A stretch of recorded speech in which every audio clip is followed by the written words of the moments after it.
My 18-year-old daughter graduated first in her class. My parents offered to throw a graduation party for their granddaughter. When we arrived, it was for my niece, who just finished 8th grade. The cake said, "For our only granddaughter." I didn't yell. I did this. 3 days later, they got a letter and started screaming. Let me tell you about the last time I trusted my parents with anything that mattered. Actually, scratch that. Let me tell you about the last time I trusted them at all. Because this wasn't just another family slight. It wasn't about forgetting a birthday or mispronouncing a name or calling my daughter by the dog's name for the 10th time in a row.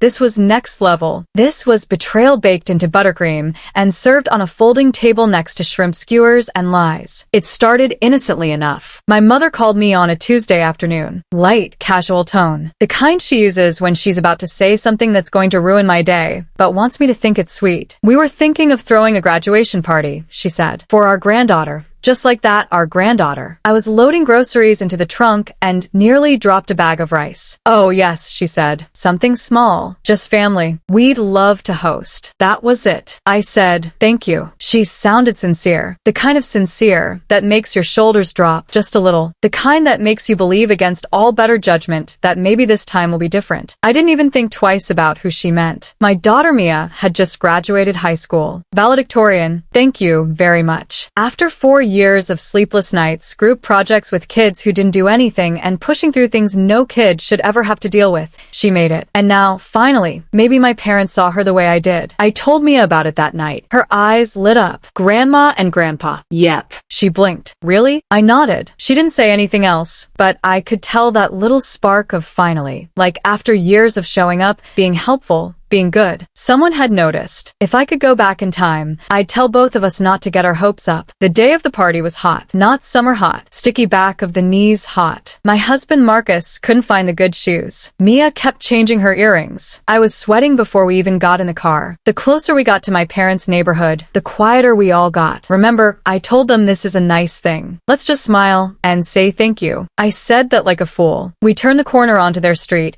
and I nearly drove past the house. At first glance, it didn't look like a party. It looked like a small wedding. White canopy tent in the yard. Dozens of folding chairs, streamers, gold tablecloths, even those little personalized signs stuck into the grass. I felt my throat tighten. They really went all out. Marcus said low. Mia leaned forward. Wow. We parked and got out. The second we stepped onto the lawn, we were in the middle of a crowd. Hugs, air kisses, plastic cups of lemonade shoved into our hands. People I hadn't seen since childhood. Family, friends, cousins, my uncle's ex-wife. How did she get invited? Then I saw the girl front and center, curls done, sash across her chest, glittery dress, practically glowing. And I swear I still didn't see it. I just thought she was excited for Mia. I smiled at her, waved. Then I saw the cake. 3 tiers, pastel pink frosting, gold piping, a little edible graduation cap on top, and written across the front in careful cursive. "Congratulations to our only granddaughter,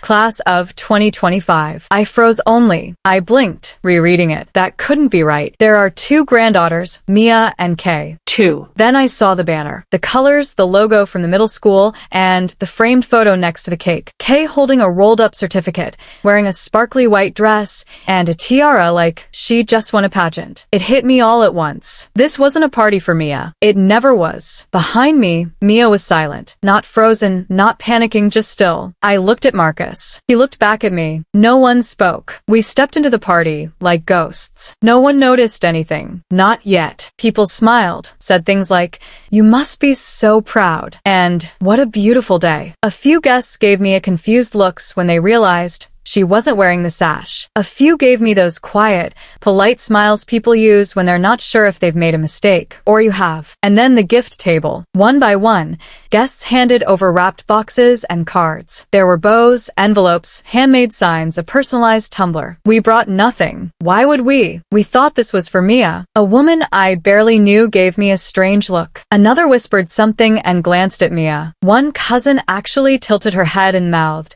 "Where's the gift?" I wanted to sink into the lawn. Then Heather stood up, glass of champagne in hand. Let's all take a moment to celebrate our girl. She's worked so hard. We couldn't be more proud. Middle school is a huge milestone, and she's handled it with grace, beauty, and intelligence. Cheers, laughter, applause. Mia just stood there, not crying, not moving, just watching. I waited until the toast ended, until people sat down, until the crowd thinned around the cake table. Then I found my mother near the cooler scooping ice. The cake says only granddaughter, I said. She smiled, distracted. Oh, probably a mistake at the bakery. I didn't move. She shrugged. Besides, Mia's older. She's not a child anymore. This was more of a milestone. I stared at her. She went back to the cups. Then my dad walked up holding a paper plate. Wait, did Mia graduate too? I said nothing. He blinked. From what? I blinked back. High school. He laughed. Oh, right. That's right. I looked at my mother. She didn't say anything. She just smiled and turned back toward the buffet table. We left. No one stopped us. No one followed. No one even noticed, which somehow made it worse. Mia got into the back seat and looked out the window. I started the car. Marcus sat in silence. And as we pulled out of the driveway, I said, "We're not doing this again." What we did next, let's just say. 3 days later, they got a letter, and this time they were the ones left speechless. There are things I didn't notice when I was a kid, and there are things I did notice but talked myself out of. That's what growing up in a family like mine teaches you. How to gaslight yourself before anyone else gets the chance. It wasn't until the cake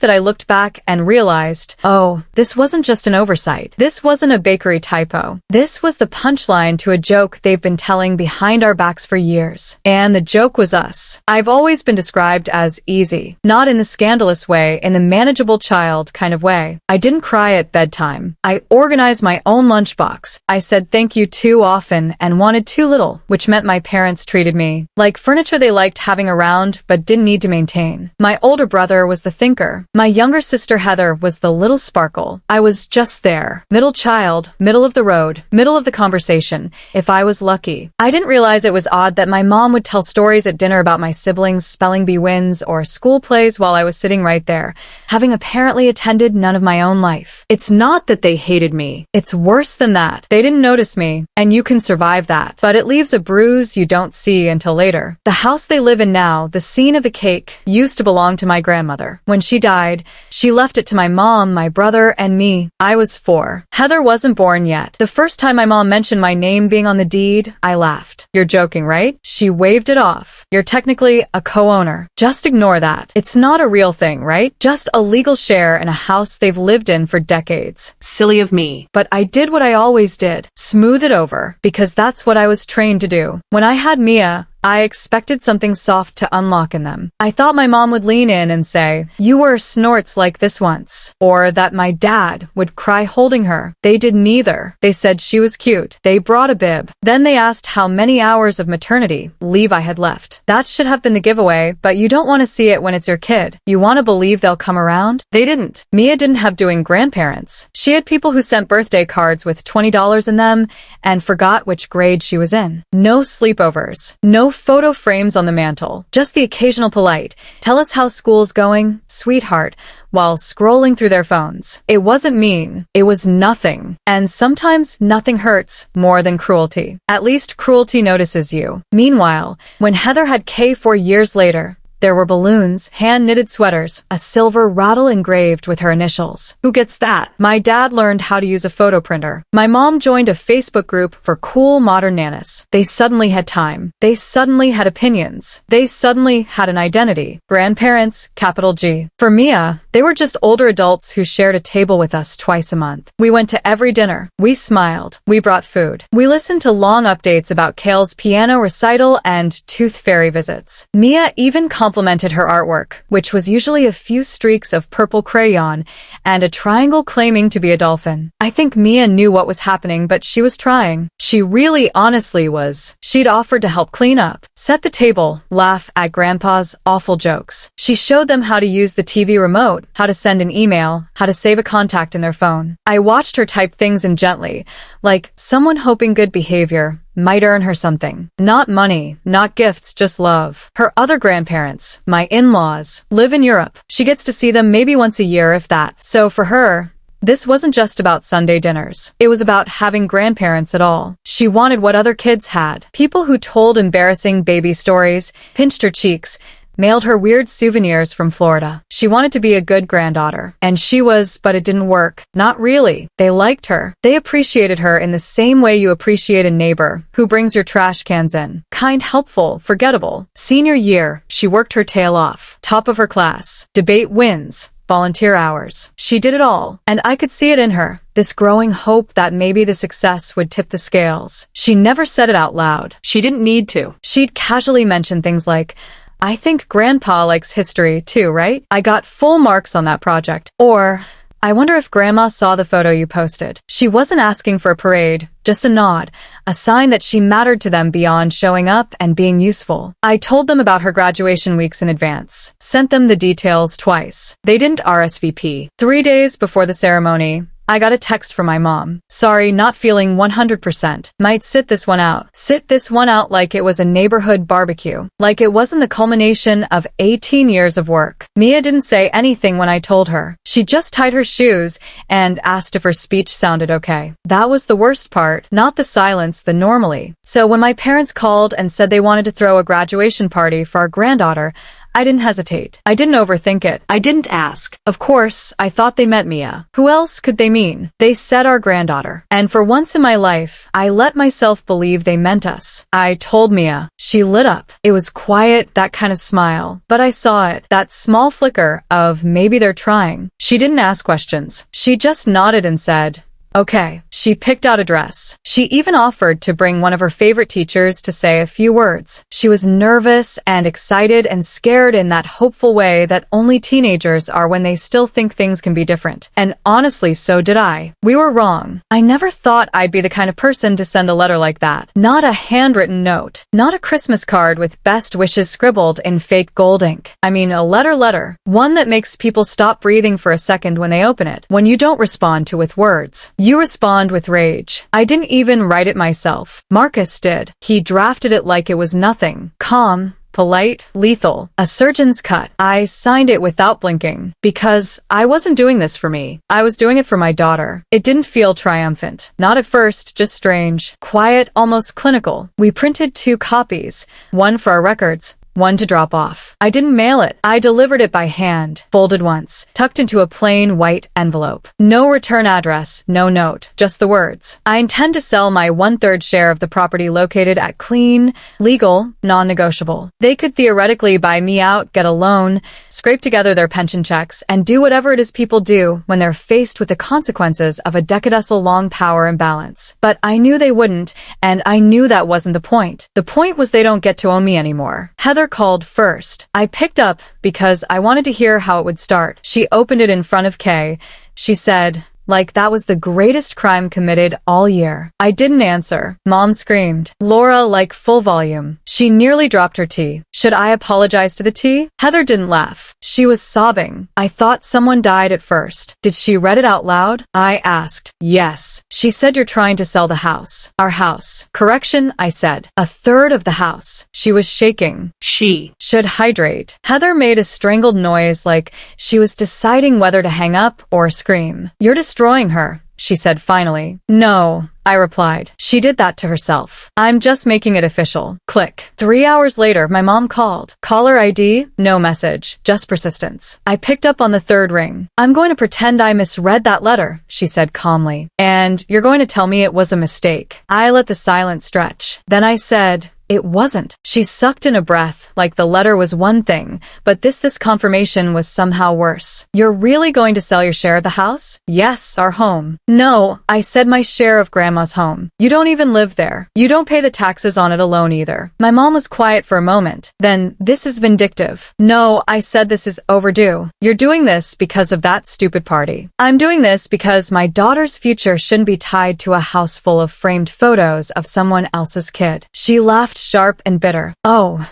so it's about Mia now. Everything I do is about Mia. You're going to make us homeless. No, you can buy me out. You can take a mortgage, sell your car, call Heather. You've got options. She didn't respond to that. She just said, You want to be careful. You don't want to burn every bridge. I smiled. Pretty sure you took care of that with a cake and a banner. And then I hung up. That evening, Marcus found me sitting at the kitchen table, staring at a scratch in the wood I'd never noticed before. He didn't ask questions, just handed me tea. Do you feel guilty? He asked finally. No, I said. I feel like I should, but I don't. He nodded. We sat like that for a while. Then I said, I've always made excuses for them. I know. Even after the party, I know. I think I thought they'd come around eventually. He looked at me over the rim of his mug. You don't believe that anymore? I shook my head. They knew she got in. They knew we were scrambling to figure out how to pay for it. And they spent all that time celebrating someone else's kid's middle school certificate like it was a PhD. Marcus didn't answer. He didn't need to. The next few days were quiet in that way that feels more like a loaded gun than peace. I stopped answering their calls, stopped running errands, no more filling prescriptions, no more checking their voicemail, no more. Can you help me log in texts? Mia stopped too. She didn't say anything dramatic. She just opted out. No more tech support, no more K birthday videos, no more late night. Can you look at this email real quick requests? She just quietly stepped back. I asked her once how she felt. She said, like I deleted a virus I didn't know was running. Then 4 days later, Heather tried again. You don't even know what you've done to Mom, she said. She's walking around the house like a ghost. I thought she was already doing that. She keeps rereading the letter like it's a death notice. Maybe it is. For the version of herself that thought she'd get away with it forever. She's not eating. She's not listening either. Heather sighed. It's not too late to fix this. It is. Just call her. No, just talk to her, Laura. I did. I sent a letter. And then I hung up again. That night, Mia came into the kitchen as I was drying dishes. She leaned against the counter, arms crossed. You ever feel like the bad guy? She asked. I paused. Yeah, all the time. Why? She smiled faintly, just making sure I wasn't the only one. I smiled back. Then she said, do you think they'll ever get it? No,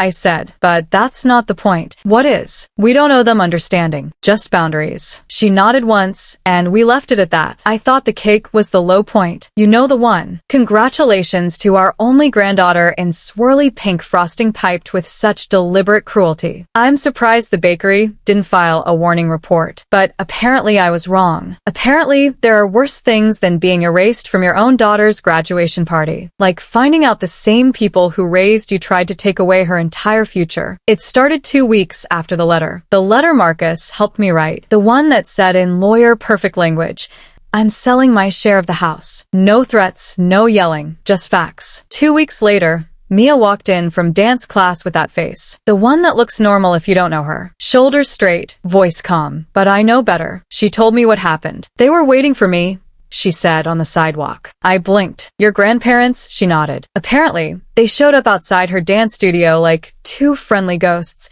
waved her over. Acted like they just happened to be out on a walk. They hadn't shown that much interest in her hobbies in 18 years. But sure, now they're coordinating with her class schedule. She said they were nice at first, too nice, like stage actors doing dinner theater. Then came the script. You're really going to let your mom do this to us? She's making us homeless, sweetie. Talk to her. You're the only one she listens to. I asked how she responded. Mia shrugged. I told them no. No drama, no screaming, just no. That's when my mother looked her dead in the eye and said, fine, but choices have consequences. Mia turned and walked away. I didn't. I stood in the kitchen for a while after she left, staring out the window like maybe the trees could tell me how not to scream into the wind. Because here's the thing, I expected guilt trips. I expected manipulation. But dragging Mia into it, ambushing her near a dance class, making her the one who has to tell me to back off, that was new. That was deliberate. And I hadn't even seen the worst of it yet. Another 2 weeks passed. We were finally breathing again, talking about dorm furniture, meal plans, the good kind of stress. And then the letter arrived. Big envelope, university logo. Mia thought it was her housing packet. She opened it at the kitchen counter while I was rinsing a bowl. I heard her breath catch. Then she handed it to me. It wasn't housing. It was a notice from the admissions office. Her enrollment was under review. An anonymous report had been submitted alleging omissions, inconsistencies, undisclosed legal entanglements. The phrasing was so sterile it made me cold, like reading the autopsy of something that hadn't died yet. Mia didn't speak. Marcus took the letter, read it once, twice, and then looked at me like someone had just kicked the front door open and lit a match. I sat down hard. It took me a full minute to process what I was seeing. Not because I didn't understand it, because I did. This wasn't petty. This wasn't family politics. This was an attack. And not on me, on her. I got in the car, didn't even tell Marcus. Just grabbed my coat and keys and drove straight across town. I wasn't afraid of what I'd say. I was afraid of what I wouldn't. My father opened the door, like he'd been watching through the blinds. My mother appeared behind him. Not surprised, just smug. I didn't say hello. Did you report Mia to the university? No blinking, no confusion. No, what are you talking about? Just stillness. And then my mother said, "You think you can do what you did and not face consequences?" I stepped inside. "You tried to destroy her life." She shouldn't be there. My mother said that school wasn't meant for her. She got in on her own. You dragged your drama into it. What did you expect? I expected you to be angry. I did not expect you to sabotage a child's future just to get even. She's not a child. She's part of this. I stared at her, and something inside me snapped. Not in rage, not in tears, just a clean break like bone pulled from bone. "You're not just bad grandparents," I said quietly. "You're dangerous people." And then I turned around and walked out. They didn't see me hit record before I rang the doorbell. That night, I posted 3 things to the family group chat. No intro, no preamble, just a photo of the cake, a screenshot of the university letter, and an audio clip of my mother saying that school wasn't meant for her. Then I turned off my phone and made dinner. The fallout was immediate. Within an hour,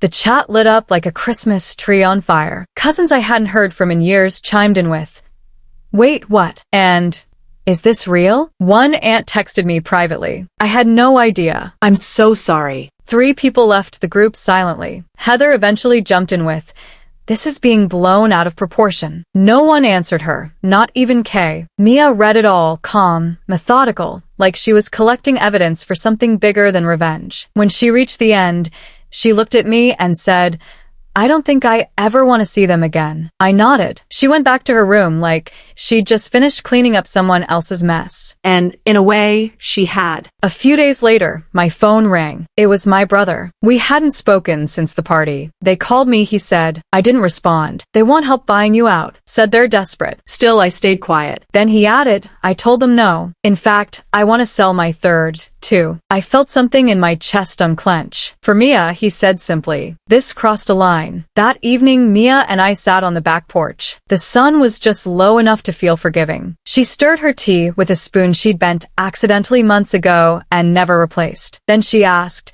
"If they apologized, would you forgive them?" I thought about it. Really thought about it. "No," I said. "Not for this," she nodded. Good. Fast forward 1 year. The house sold. Not quickly, but clean, solid price. My third covered everything Mia needed. Tuition, housing, the bills no one sees coming. And there was money left after that. More than I expected. We haven't spoken to my parents since. No calls, no apologies, no weird letters slipped into the mailbox, nothing. Far as I know, my brother hasn't either. He signed the paperwork, took his third, and ghosted. Quietest exit I've ever seen him make. Heather, still orbiting, but the glow's gone. I heard they had it out a few months back. She finally stopped defending what they tried to do to Mia. Said she needed space. She got it. My parents used their cut to buy a house, if you can call it that. Tiny, rundown, far from town, bad street. Worse neighbors, no mortgage. They couldn't qualify, so they paid cash and settled for rot,